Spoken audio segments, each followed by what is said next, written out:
For the second weekend in a row, racing with fans in attendance at Toledo Speedway. Glass City 200 featured race, and you can see that on BCSN 2 tonight at 11 p.m. With more on the night at the short track, we turn to the guys who called it, Tim Clagg and CJ Perry.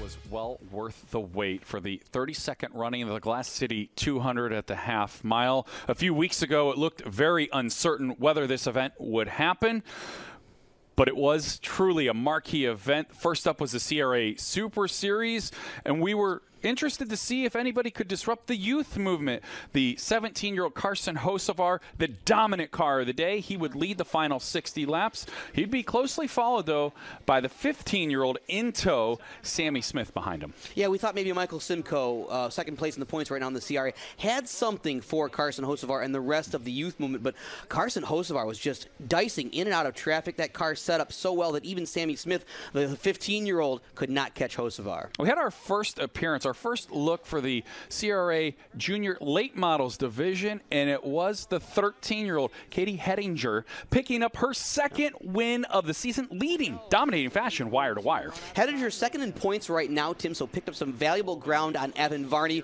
who was first coming into this race. Varney could just never quite get things going. Hettinger staying above the fray, leading wire to wire for all 25 laps. The Glass City 200, the finale. The trophy, the race everybody wants to take home at the end of the season. Dennis Strickland, through the first half, looked very racy, holding off all challengers, including Kaden Lapsovich and Frank Giovanni, but eventually gave way to familiar faces. Yeah, Dennis Strickland, the emotional winner from 2013, so I think the crowd, the sentimental favorite certainly, just didn't have the car, didn't have the horsepower to deal with it.